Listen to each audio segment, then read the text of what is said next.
Ya. Eh, Ciao, buongiorno, signora e signori o ragazzi, come va? Come state? Spero che voi tutto bene. Io racconto un po' come la storia per questo momento a Bali con questa virus Covid.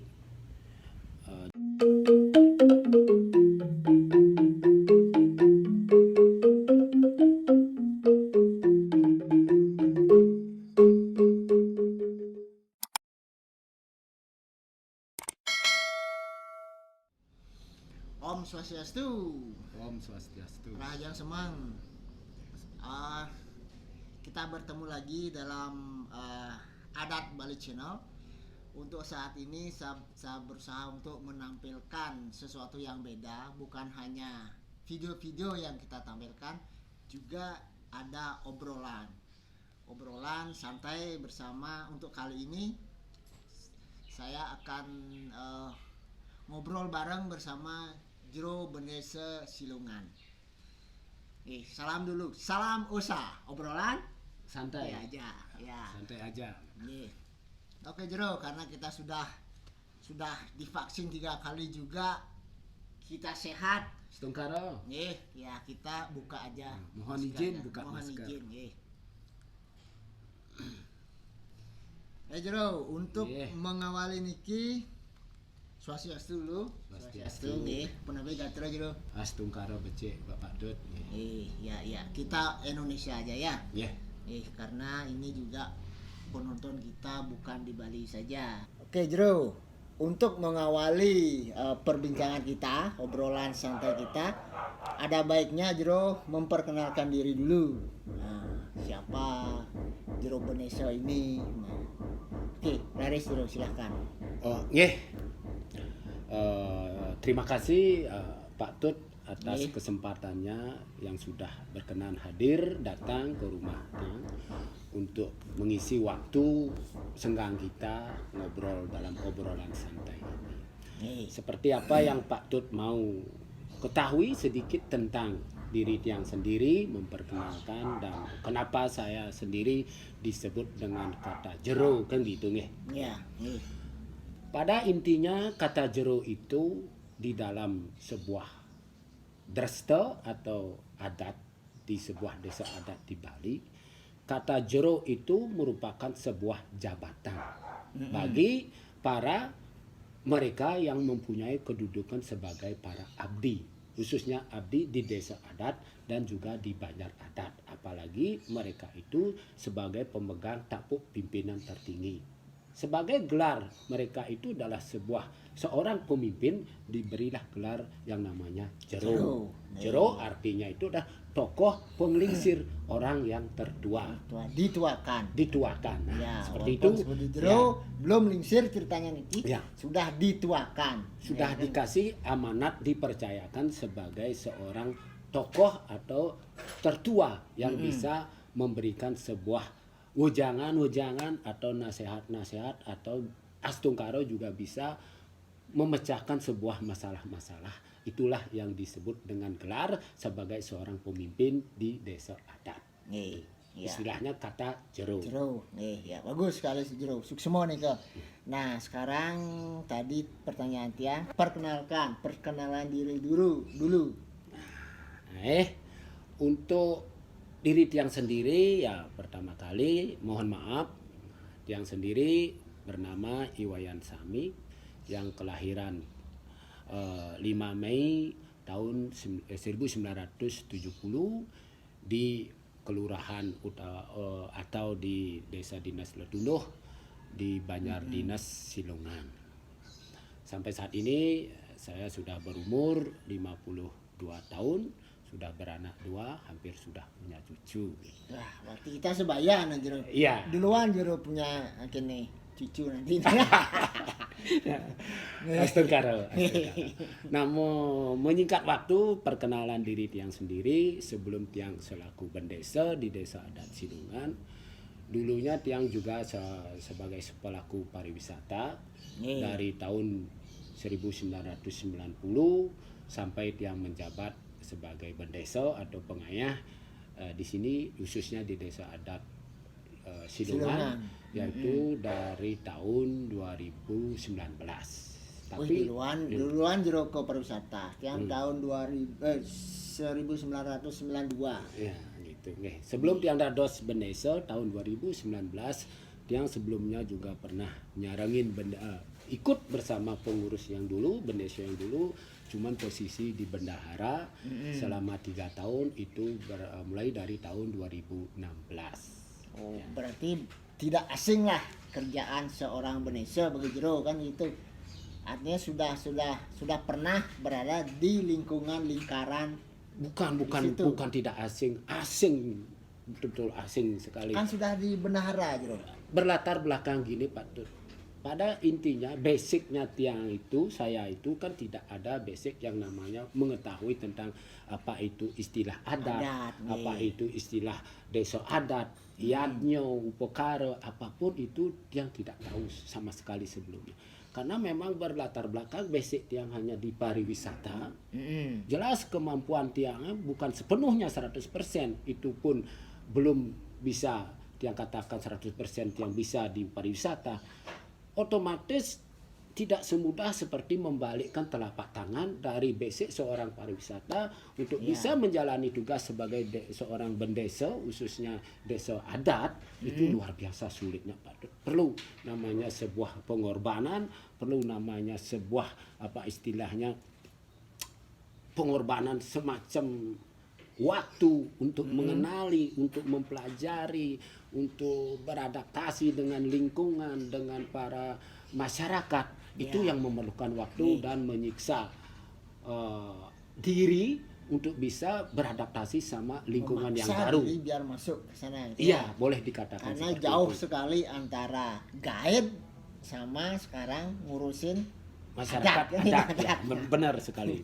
Mungkin persamaannya sama-sama dulu jero ngurus guide, ngurusin orang, tapi kayak bebek sana semua. Nah, kalau masyarakat kan tidak seperti itu, kan gitu. Ya, jelas sekali Pak. Gini yang tiang bisa lihat perbedaan waktu tiang jadi guide, ya. Mohon maaf ini Pak, bukan menyombongkan diri. Selama pengalaman tiang jadi guide, tiang sudah biasa lah, sering membawa tamu hampir lebih di atas 20 orang. 2, 4 angka itu kan berbeda-beda sesuai dengan jumlah tamu yang ada. Waktu tiang antar tamu ya jauh lebih sebagai seorang leader di dalam sebuah tour guide itu untuk mengantar tamu itu jauh lebih mudah ketimbang mengantar atau sebagai leader di masyarakat. Sebab apa yang menjadi latar belakang jauh lebih mudah. Sebab kalau mengantar seorang tamu atau rombongan tamu itu kan sudah otomatis dia orang asing. Dia datang ke sini ingin tahu dan dia tidak tahu apa sih adat, dia ingin tahu. Secara logika dia tuh sudah nurut apa yang tiang katakan, meskipun itu yang tiang katakan tidak 100% itu benar, karena atas ketidaktahuannya mereka pasti selalu nurut. Nah, pasti. Beda sama masyarakat. Sedangkan masyarakat anggap dia kemungkinan besar pengetahuan masyarakat itu jauh melebihi dari pengetahuan tiang sebagai seorang bendesa. Nah, pasti yang selaku posisi sebagai seorang bendesa mengajari mereka, menuntun mereka yang sudah jauh berpengalaman, yang jauh sudah mengetahui apa itu adat, itu akan mendapatkan sebuah kesulitan dari pemahaman masyarakat satu dengan pemahaman masyarakat lain, apalagi dengan adanya sebuah perubahan-perubahan zaman, perubahan-perubahan aturan dari pemerintah, dan perubahan-perubahan tentang kebutuhan, itu yang membuat kesulitan untuk mengantar atau memimpin sebuah masyarakat yang terdiri dari bermacam-macam karakter manusia itu sendiri. Itu yang menjadi masalah utama, perbedaan antara mengantar tamu dan mengantar masyarakat luas. Itu yang bisa jawab. Semua nih kok. Nah, untuk kenapa yang kesini nyari jero Benesa kan gitu ya. Nah, saya ingin tahu tentang, bukan saya aja, saya orang Bali asli, walaupun dari kecil sudah bergelut di bidang adat, sampai sekarang juga belum tahu pasti apa sih sebenarnya adat itu, kan gitu. Nah, untuk saat ini kebetulan topik kita adalah tentang masalah adat Bali terutama, apa dan bagaimana itu adat. Nah, mohon sekarang Jero Bonese jelaskan juga sama Tiang, sama pemirsa yang ada di sana tentang adat dan budaya Bali. Silakan Jero.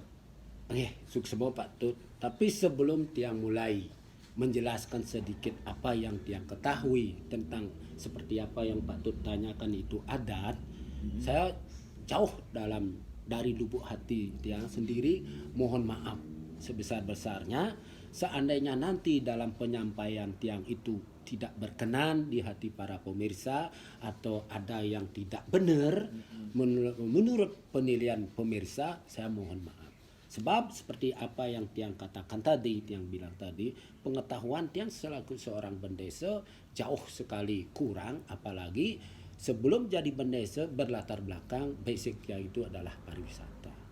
Nah, sekarang apa yang menjadi dasar Tiang itu bisa menjelaskan sedikit apa namanya itu adat apa ya. itu tradisi. Nah, semenjak Tiang menjabat sebagai seorang bendesa di Desa Adat Silungan, pas sekali kebetulan juga dari pemerintah Provinsi Bali yang disebut dengan Guru Wisesa dari Bapak Gubernur Bali mengeluarkan sebuah peraturan yang menyebut tentang peraturan daerah Bali tentang desa adat, khusus tentang peraturan desa adat yang dituangkan di dalam sebuah buku. Nah, seperti niki bukunya. Buku niki adalah Peraturan Daerah Provinsi Bali nomor 4 tahun 2019 tentang desa adat di Bali. Nah, apa yang menjadi tujuan diterbitkan sebuah buku ini, yang menjadi basic atau tujuan utamanya menerbitkan buku ini adalah memperkuat kedudukan desa adat yang ada di Bali. Nah, dari beberapa sosialisasi belum ini disahkan buku ini oleh pemerintah Bali, yang juga sering mengikuti sosialisasi yang ada wacana-wacana yang tertulis di dalam Perda Bali ini, yang rasa cukup bagus. Dari beberapa pasal yang ditulis di dalam bab-babnya ini Pak Tut, ini bagus sekali untuk memperkuat kedudukan desa adat. Sebab Jantan Iwa kalau tidak salah saya ini lebih dari 75 pasal. Di semua pasal itu jelas sekali dijelaskan kedudukan desa adat di Bali itu seperti apa. Jadi mungkin bisa dibilang dengan bahasa berbeda, inilah benteng untuk memfiltrasi pengaruh-pengaruh yang dari luar. Ya, biasanya kan adat-adat itu terpengaruh oleh pengaruh-pengaruh luar seperti modernisasi kan gitu.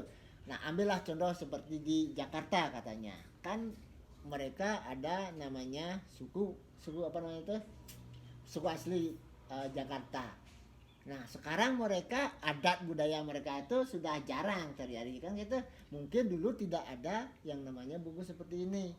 Nah, ini bagus sekali tindakan pemerintah untuk membentengi adat Bali dengan menerbitkan buku seperti ini. Begitu ya, Jiro ya? Ya. Mungkin. Yang kira itu adalah yang menjadi tujuan atau langkah pemerintah Bali untuk menguatkan desa adat, kedudukan desa adat yang ada di Bali, menerbitkan buku ini. Sebab seperti apa yang Tiang katakan tadi, setelah Tiang baca, meskipun Tiang tidak bisa memahami 100% semua yang ada, yang bisa Tiang sikapi untuk kita bisa sesuaikan khususnya di desa adat Silungan sendiri. Begitu Pak. Nah, begitu Tiang kira apa yang disebut dengan adat yang bisa pelajari dari isi-isi dari peraturan pemerintah Bali yang dituangkan dalam nomor 4 tahun 2019 tentang peraturan desa adat di Bali. Katanya niki patut katanya desa adat di Bali, pengukuhan desa adat Bali yang dituangkan di dalam Perda Bali sudah mendapat pengakuan secara sah dari Kementerian Dalam Negeri. Berarti bersifat nasional. Ya, ya. Begitu juga Pak Dut, samping ini sebagai landasan dasar memperkuat desa adat, kedudukan desa adat biar bisa berdiri sendiri, mandiri di dalam wewidangannya, mandiri di dalam apa istilahnya budayanya, juga pemerintah Bali menuangkan lagi sebuah aturan disebut dengan Peraturan Gubernur nomor 34 di tahun 2019 juga tujuannya untuk memperkuat desa adat itu sendiri, tapi spesifiknya niki khusus tentang mengelola keuangan desa adat.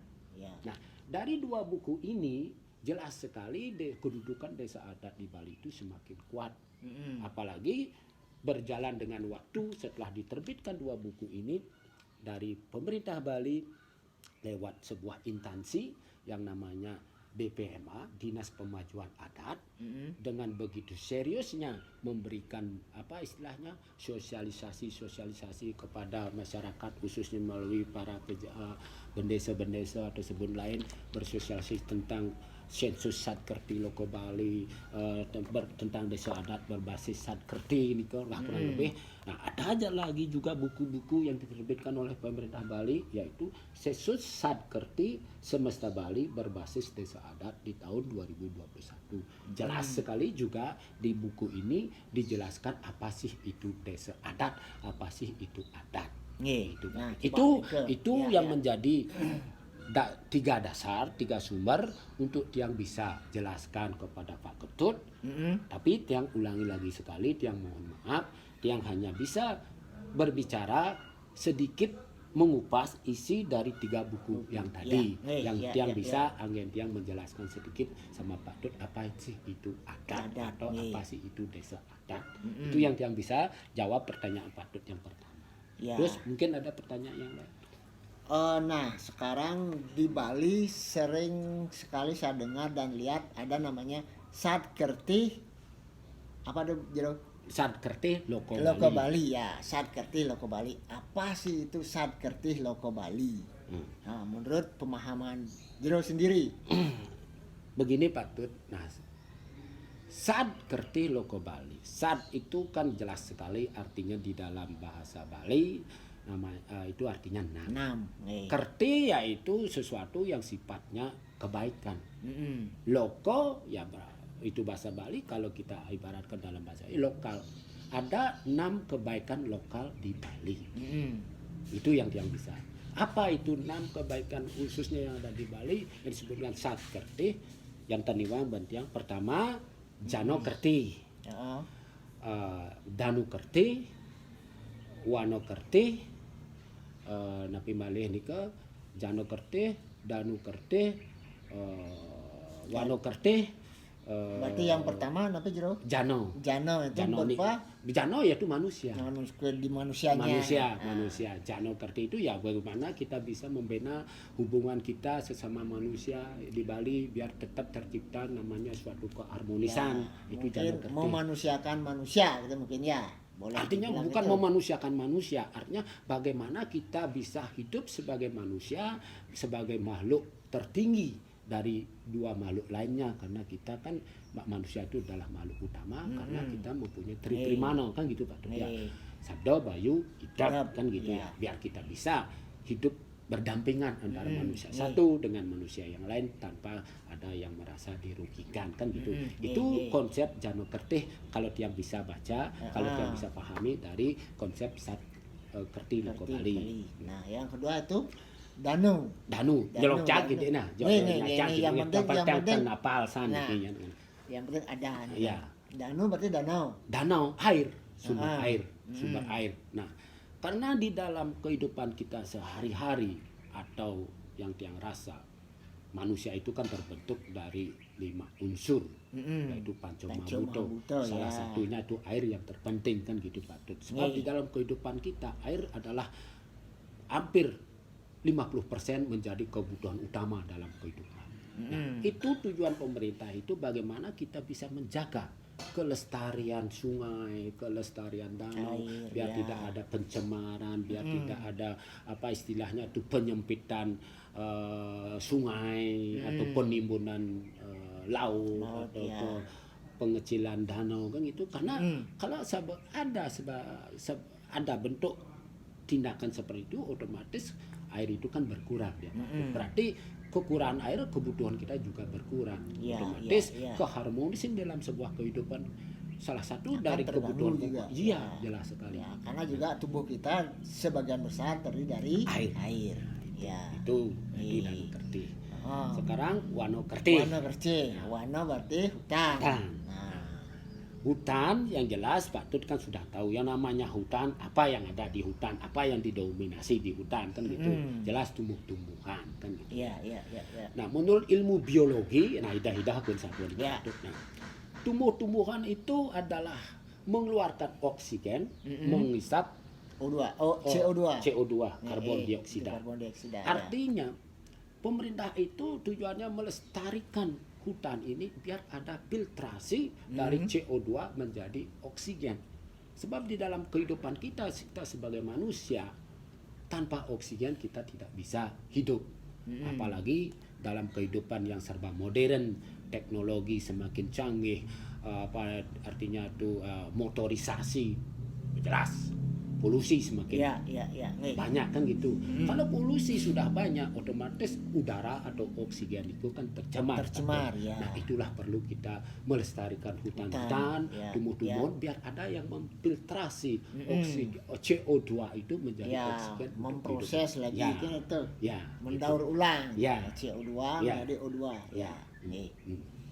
Terus yang Terus ketiga, selanjutnya, Janokerti, Wanokerti, Wanokerti, Danukerti, Danukerti, Segarakerti. Segaro artinya laut. Laut, ya. Segara laut kan gitu ya. Ya, kembali kita, sebab kalau kita berbicara di muka bumi ini, yang disebut dengan bumi terdiri dari lautan Dan dan daratan. daratan. Ya. Kita tahu semua luas lautan itu jauh lebih besar dari daratan kan gitu ya Patut ya. Terus apa itu laut? Laut itu sebagai secara ilmu biologi atau apa kita ilmu fisika atau apa yang dapat dulu bicara, laut itu adalah sumber terjadinya sebuah hujan. Hujan juga. Hujan. Dengan adanya hujan akan terciptalah suatu kehidupan. Ya. Kalau tidak ada laut tak mungkin terjadi sebuah mendung hujan. Terjadinya sebuah hujan itu kan bermula dari sinar matahari yang menyinari air laut menjadi Menguap. proses penguapan akan diterbangkan oleh angin menjadi sebuah embun. Embun itu akan diproses juga di pegunungan akan menjadi sebuah mendung kan gitu. Ya. Nah, turun ke hujan. Air Ya. turun jadi hujan. Ya, itu secara ilmiahnya. Tapi secara hukum adatnya, laut itu adalah tempat kita.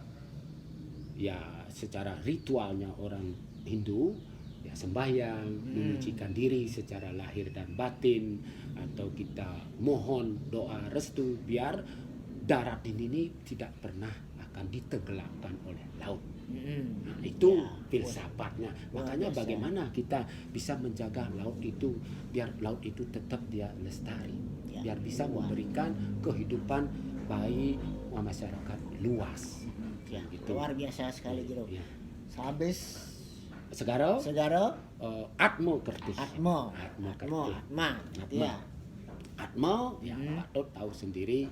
Atmo ya jelas otomatis ada dalam diri kita sendiri. Ya, mungkin bahasa nasionalnya biar dimengerti oleh pemirsa semuanya. Mungkin disebut dengan roh gitu. Roh Disebut atau hati nurani. Ya, hati nurani, ya. Hati nurani. Nah, bagaimana kita bisa membilang bahwa Atmo ada dalam tubuh kita sendiri? Sebab di dalam dunia luas kita mengenal adanya makrokosmos dan mikrokosmos kan gitu ya. ya. Kalau makrokosmos itu ya alam semesta ini. Mikrokosmos yaitu diri kita sendiri, tubuh kita sendiri. Makanya orang pintar mengatakan apa yang ada di alam semesta ada juga pada diri kita sendiri. Ya, kan gitu ya. Nah, kalau di dalam bahasa Balinya disebut juga Puano Agung dan Puano Alit. Ya, kan gitu Pak Tut ya. Artinya apa yang ada di dalam diri kita, apa yang ada di dalam alam semesta itu kita juga harus lestarikan. Khususnya atma kita. Bagaimana kita bisa menjaga atma kita? Atma yang disebut dengan hati nurani. Hati nurani itu akan keluar dari yang disebut dengan perkataan, pemikiran dan juga perbuatan. Bagaimana kita harus bisa menjaga perkataan kita itu biar tidak menyinggung perasaan orang. Bagaimana kita harus bisa berpikir supaya kita tidak akan tersesat. Bagaimana kita bisa berbuat sesuatu yang lebih baik biar kita bisa menghasilkan sesuatu untuk kepentingan kehidupan kita. Itu yang dia rasa. Apa itu sih Atma Kerti? Itu yang perlu kita lestarikan. Yang perlu kita juga. Filosofinya luar biasa sekali, Bro. Setelah Atma apa lagi satu 1, ya? 2, 3, 4, 5 sekarang udah ya. Ya, Jatno sudah, Atmo sudah, Segarau sudah, Danu sudah, apa lagi satu nih? Nah, perlu balin buku dia Ya, nih, ya, Patut. ya. Silakan. Mungkin agak lama nih Ya. Patut. Piye nih, nah kurang lebih Nah, kan seperti itu seperti itu, ya, ya, ya. Itu. Eh. Nah, nike apa yang diprogramkan sama pemerintah dengan Sad Kertih Loko Bali, yang rasa itu sangat luar biasa sekali. Iya. Kalau bisa kita implementasikan di kehidupan kita ini, gitu ya. Nggih. Nah, untuk selanjutnya itu kan teori-teori udah kita Nggih. udah Jero paparkan sedikit ya. Nggih. Nah, misalnya sekarang selama Jero menjadi seorang bendesa, nah kan pasti ada yang namanya, mungkin ada yang pro dan kontra, mungkin ada yang setuju dengan apa yang Jero lakukan, program-program, ada yang tidak. Nah, ini akan menimbulkan sedikit masalah-masalah. Nah, adakah selama Jero menjabat selaku bendesa masalah-masalah adat yang Jero hadapi di lingkungan di sini? Ya, itu sudah jelas dan pasti. Pasti Patut, ada, ya, iya. pasti ada gitu ya. Khususnya di Desa Adat Silungan selama hampir 4 tahun kurang lebih yang sudah jadi bendesa, sudah pasti antara pro dan kontra, yang setuju dan tidak sudah ada. Bahkan seimbang Patut, 50-50. 50% yang setuju, 50% juga yang tidak setuju. Tidak setuju, Itu iya. yang bisa katakan pasti ada, tapi untuk kemungkinan kepastiannya yang belum tahu berapa Ya, persen ya, setuju, itu feeling berapa aja yang ya. gitu. Feeling. Gitu. Jelas sekali bisa itu terjadi. Begini Patut, sebab sebelum pemerintah Bali yang sekarang ini mengeluarkan buku itu, artinya dari dulu, atau memang sudah ada buku dari dulu, pedoman, mungkin kurangnya sosialisasi atau bagaimana, tidak tahu kan gitu. Nah, Ya. sekarang dengan adanya pemerintah baru yang sering mensosialisasikan apa yang dimaksud dengan desa adat yang sudah tertuang di Perda Bali atau di Peraturan Gubernur dan di beberapa buku yang lain yang selalu disosialisasikan oleh pemerintah lewat pengayahnya yang disebut dengan bendesa atau apa, otomatis bendesa secara langsung juga apa istilahnya itu menyampaikan kepada masyarakat, karena pemerintah selalu mengatakan apapun itu secara vertikal dari atas ke bawah kan gitu ya, khususnya tiang yang terbawah menyampaikan ke masyarakat.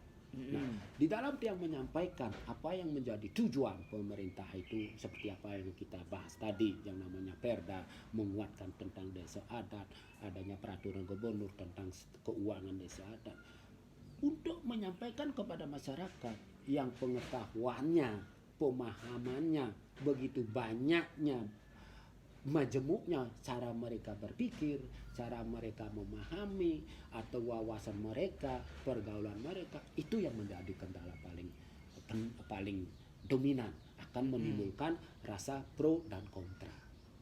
Dan memerlukan waktu yang sangat tinggi. Nah, bagaimana kiat-kiat Jero untuk menanggulangi hal seperti itu? Pasti saja ada, Ya. pasti. Yang pertama, Patut, perlu kesabaran. Pertama, perlu kesabaran. Dua, perlu waktu. Kesabaran dan waktu, dan keseriusan jati diri, betul-betul mau mengabdi.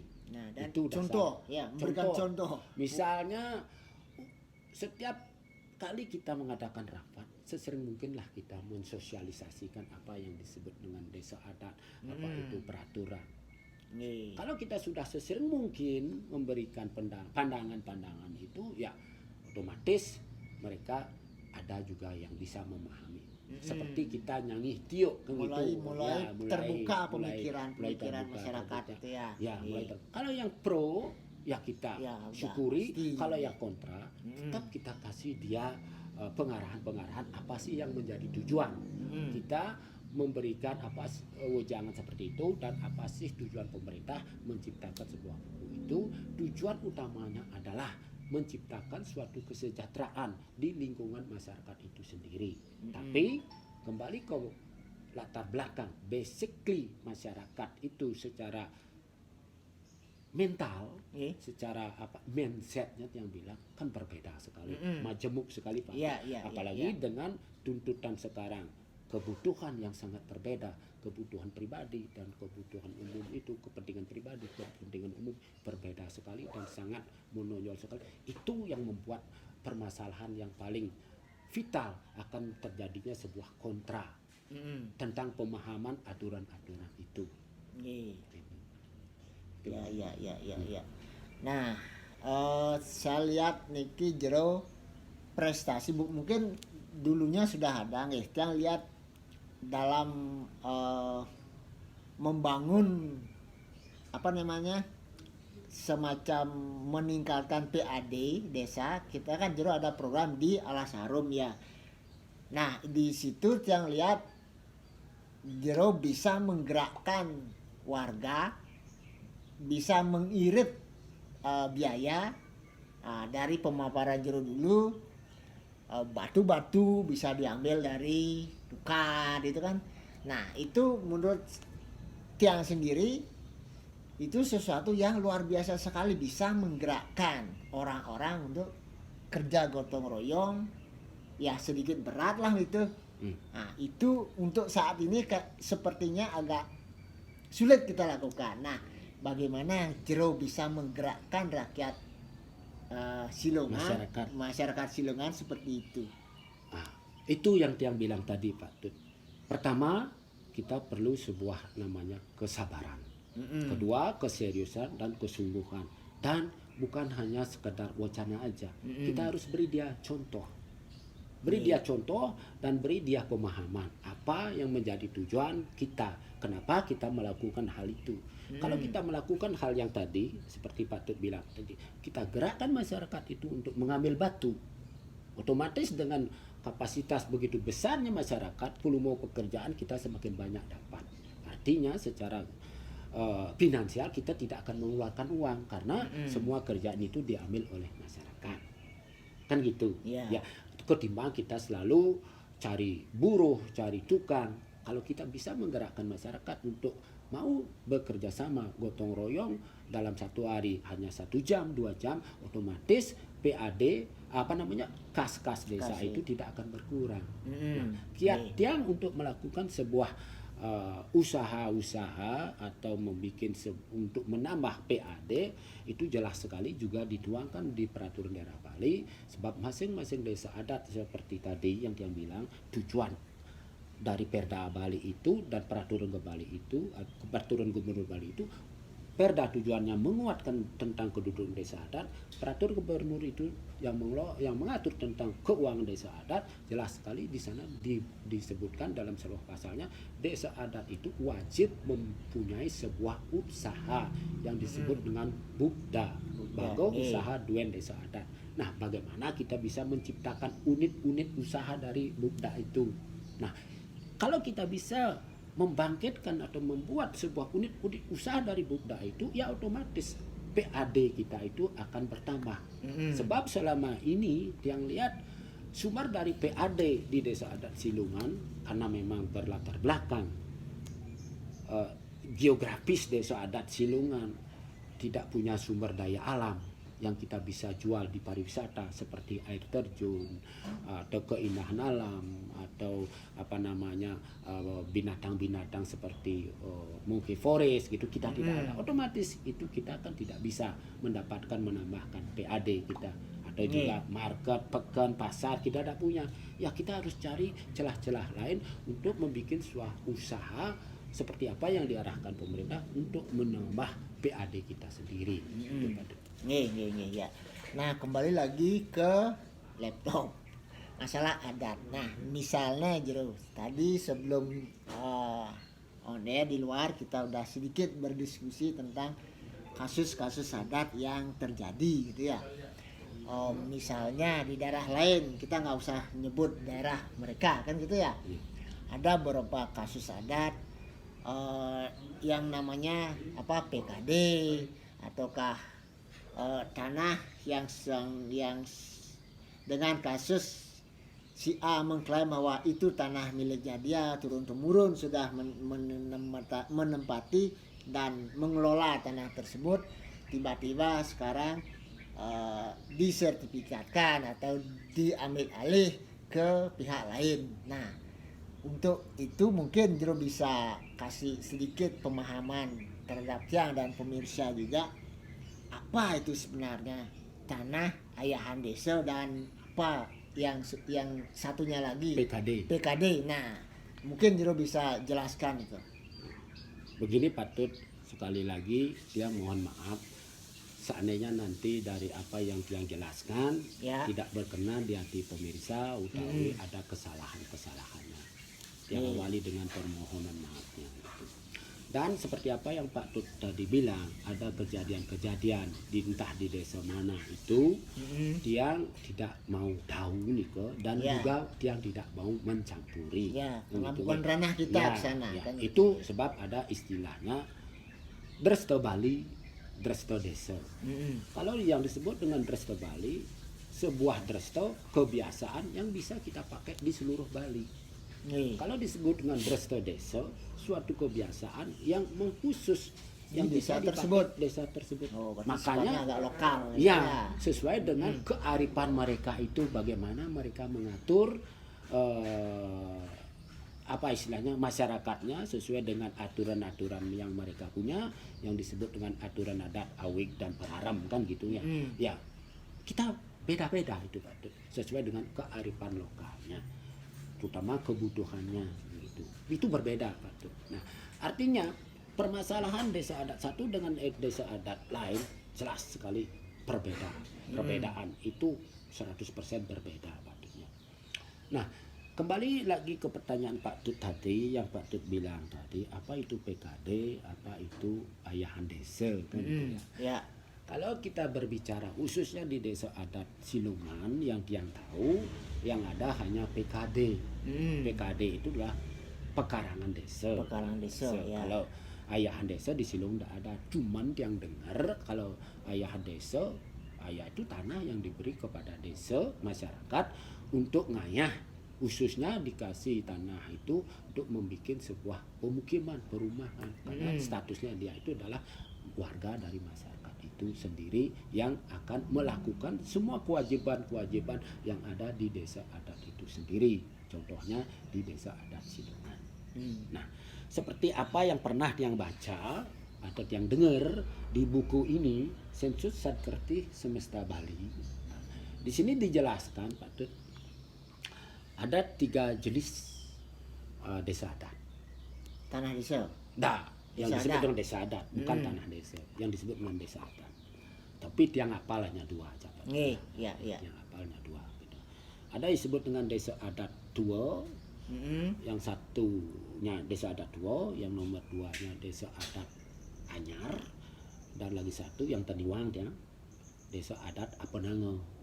Apa signifikannya, apa artinya kan gitu, Desa pengertiannya tua, ya gitu ya. Yang jelas ini pun juga 100% tidak benar karena dasar Tiang kan mendengarkan, membaca pun juga Tiang pernah, cuman Tiang tidak bisa memaparkan sebagusnya gitu. Maaf nih, gitu. Cuma yang Tiang Nah, pengertian pengertiannya Jero ya, tentang yang disebut dengan desa tua, desa ya. adat tua. Ciri-cirinya yang bisa mengatakan desa adat tua, satu yang udah pasti umur desa umur tersebut. desa tersebut kan gitu, Ya. itu sudah pasti menyatakan desa adat itu tua sekali. Kan, gitu. Nah, ada nggak di situ batasan misalnya kira-kira desa tersebut umur 100 tahun ke atas bisa disebut desa tua, ataukah di bawah 100 tahun desa nih, ada Bisa seperti itu ya? bisa karena itu bisa kita katakan untuk kita bisa tahu umur desa adat itu ya jelas dari penemuan-penemuan yang ada, temuan-temuan yang ada di desa adat masing-masing itu. Contohnya seperti di pura gitu ya, ya pura apa ada arca-arca ya, gitu ya. pura Di apa ada, Semiki, arca apa ada, itu yang kita bisa ketahui bahwa desa itu termasuk desa tua. tua. Itu Umur kalau desa kita tersebut, berbicara ya. masalah umur kan gitu. Iya. Kalau kita berbicara secara administratifnya, jelas yang disebut dengan desa adat tua itu pertama, desa adat itu memiliki sebuah wilayah tapal Ya, batas, pasti. batas Ya. barat, timur, selatan, Utara. utara kan Iya. gitu ya. Di samping itu ya berupa aset-aset kekayaan. seperti laba tanah. Yang di sana adalah laba kering, tanah tegal, laba basah, persawahan, dan juga laba-laba yang dikasih kepada masyarakatnya untuk membuat sebuah pemukiman, karena statusnya mereka ngayah di sana di desa adat itu mengabdi, melakukan sebuah kewajibannya. Itulah yang disebut dengan tanah PKD, tanah pekarangan desa, yang ditempati oleh masyarakat yang tercatat sebagai anggota masyarakat desa adat itu sendiri, yang menempati di sebidang tanah itu disebut PKD. PKD ya. PKD pekarangan Desa. desa. Desa lah yang mempunyai tanah itu, yang diberikan kepada masyarakatnya untuk melakukan sebuah kewajiban di dalam sebuah organisasi yang disebut dengan desa adat. Adat ya, Nah, ya, itu. ya, ya. Nah, apakah itu bisa bertahan selamanya seperti itu? Apakah desa adat itu bisa memberikan semua masyarakatnya tanah itu? Belum tentu juga, Pak Tut. Sebab seiring dengan berkembangnya zaman, pertumbuhan masyarakat semakin banyak. Banyak juga masyarakat yang tercatat di sebuah desa adat sebagai anggota masyarakat itu sendiri tidak mendapatkan tanah dari desa, karena sudah habis. Tanah seperti itu manusia kan selalu bertumbuh ya. Tetap dia menjadi anggota dari masyarakat itu sendiri. Tapi kalau bicara di Silungan, dia masyarakat yang bukan tinggal di PKD, dia tinggal di tanah miliknya sendiri yang disebut dengan Kuno Kayo gitu. Gitu. Ya, dengan hak kewajiban sama nggak Jero ini kok? Ya, kalau kita berbicara di Silungan ya itu sama. Sama. Semestinya kalau bisa ini antara masyarakat, anggota masyarakat yang mendapatkan hak dari desa adat seperti sebidang tanah, mempunyai sebuah rumah, haknya akan lebih tinggi, lebih banyak. Ya. Bukan Kewajibannya kewajibannya akan lebih banyak ketimbang masyarakat yang bukan tinggal di PKD. Karena haknya tidak sama, kewajibannya pun harus tidak sama. Begitu semestinya. Kalau memang kita mau membuat sebuah kesyukuran atau kesejahteraan, keadilan. Tapi kembali kita yang namanya desa Mawacaro, tidak bisa kita paksakan untuk seperti mau balik ke sebuah telapak tangan, sebab begitulah Dresta yang ada di Bali, yang ada khususnya di Silungan, desa Mawacaro itu. Nah, balik lagi Jero tadi PKD ya, lagi satu ayahan desa. Udah ya. Udah. Nah, selama niki Jero udah permasalahan udah tidak begitu banyak ya yang ada di sini, tidak yang maksudnya tidak begitu signifikan, tidak mempengaruhi situasi di desa ini kan, tidak ada gitu ya. Astungkaro tidak ada. Itu yang wajar baginya itu patut. Permasalahan-masalah yang timbul dengan adanya aturan-aturan yang baru itu ya wajar. Adanya sebuah polemik-polemik yang sedikit membias, tapi seiring dengannya waktu kesadaran masyarakat itu akan tumbuh dan dia akan bisa memahami apa yang menjadi tujuan terbentuknya sebuah aturan-aturan, baik secara aturan pemerintah yang disebut dengan Perda Bali, baik secara peraturan adat yang disebut dengan Paradam atau Awing. Mereka akan bisa memahami, menyadari dan mengikutilah, karena itu tujuannya bukan kepentingan pribadi, itu tujuannya kepentingan umum, untuk demi kita, dari kita, untuk kita dan untuk keturunan kita. Ya, sukses semua Jero, luar biasa sekali nih. Betul-betul ini pengetahuan baru bagi Tiang. Walaupun tadi saya bilang saya lahir di Bali, di desa, lekat di desa. Dari kecil udah sampai sekarang ngayah ke desa. Pengetahuan seperti ini betul-betul luar biasa baru bagi Tiang ini. Sukses semua nih. Terima kasih. Bukan begitu pengetahuan yang seperti bukan ini. Begitu Pak Tut. Jadi saya tahu tentang seperti itulah. Bukan, ini yang ulangi lagi sekali Pak Tut, ini bukan sepenuhnya ini semua benar kan gitu ya, sebab masyarakat kan seperti apa yang Tiang bilang tadi, ada perbedaan desa Mawacaro kan gitu. Kalau Tiang berbicara kan secara umum, yang Tiang bicarakan, dan juga apa yang Tiang sampaikan tadi lewat berdasarkan referensinya itu bukan bukan tanpa dasar. Ya, ya. Kurang lebih seperti itu, Nih. pemirsa yang bisa Tiang sampaikan. Seandainya ada kata-kata yang salah atau ada pemaparan yang tadi kurang benar, karena seperti apa yang Tiang sampaikan tadi, sebelum Tiang dados ngayah selaku bendesa, memang basic Tiang itu jauh sekali menyimpang. Tiang dulunya adalah seorang pariwisata, karena sebuah kewajiban sebagai warga adat di desa adat Silungan, Tiang harus mengabdi, memberikan waktu Tiang, ya terpaksa Tiang harus jalani dengan apa yang Tiang bisa kasih. Hanya itu Pak Tut. Nih, sekali lagi terima kasih banyak Jero, pemaparan yang sangat luar biasa sekali.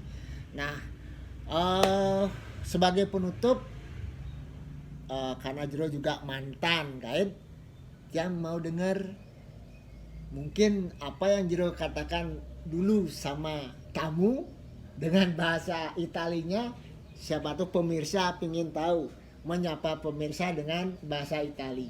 Ya, sambil mengingat-ingat juga Jero. Nah, begini pemirsa, benar sekali apa yang dikatakan Pak Tut, karena ini sudah pandemi berlalu 2 tahun. Sudah 2 tahun 2 tahun gaibnya lebih. diam. Ya, hampir tidak pernah berbahasa Itali. Kalau memang dulu sebelum pandemi, mungkin keseharian Tiang kalau dalam satu hari ada 12 jam, mungkin Sejarang bahasa Bali daripada bahasa ya, Itali. mungkin 8 jam yang pergunakan untuk berbahasa Itali gitu. Karena keseharian yang selalu berbahasa Itali gitu. Nih, ya. Terus sekarang kalau Pak Tut mau yang ya apa istilahnya? Menyapa pemirsa. Menyapa Ya, dengan dalam bahasa Itali, gaya guide yang dulu, ya, untuk mengingat-ingat, merefresh kembali. Ya, siapa tahu mendadak ada tamu tamu asukan, Itali. asukan. Musab ngomong bahasa Bali. Begini Pak Tut, ya apa, dengan situasi pandemi ini sudah membaik, sudah ada beberapa request dari Itali di bulan Agustus ini mau berkunjung dan mau minta tenaga Tiang sebagai tour driver atau tour guide-nya. Semoga aja tidak ada hambatan lagi. Oke, kalau memang itu yang menjadi permintaan Pak Tut, saya akan coba untuk mengingat-ingat lagi sebagai salam berjumpa sama orang Itali atau berbahasa Itali. Yang coba ampun. Ciao, buongiorno, signora e signori, ragazzi, come va? Come state? Spero che voi tutto bene. Io racconto un po' come la storia per questo momento a Bali con questa virus Covid-19. Per questo momento a Bali è passato già quasi 2 anni e il turismo non vengono del tutto mondo, oppure degli europei, dall'Asia, oppure dall'Africa, America, non vengono nessuno. Io spero che con che cosa che hanno fatto da governo anticipare questo virus, la situazione migliorare e il turismo verranno in questa isola di Bali. Io automaticamente i balinesi, specialmente loro che lavorano per turismo, possono trovare lavoro. Ok, grazie per la sua attenzione, spero voi tutto bene. Ciao. Ya. Yang artinya satupun saya tidak mengerti. Oke pemirsa, terima kasih atas waktunya Jero untuk mengisi obrolan kita hari ini. Semoga bermanfaat bagi pemirsa. Ya, apa yang kita obrolkan, apa yang kita omongkan di sini, semoga juga menambah pengetahuan bagi pemirsa yang tidak tahu tentang budaya dan adat Bali, dan juga bagi orang Bali sendiri lebih menambah pengetahuan tentang Bali itu sendiri. Oke, untuk itu sebelum kita tutup, salam Osa. Obrolan santai aja. Aja. Obrolan santai aja. Oke, kita tutup dengan Paramo Santi. Om Santi Santi Santi.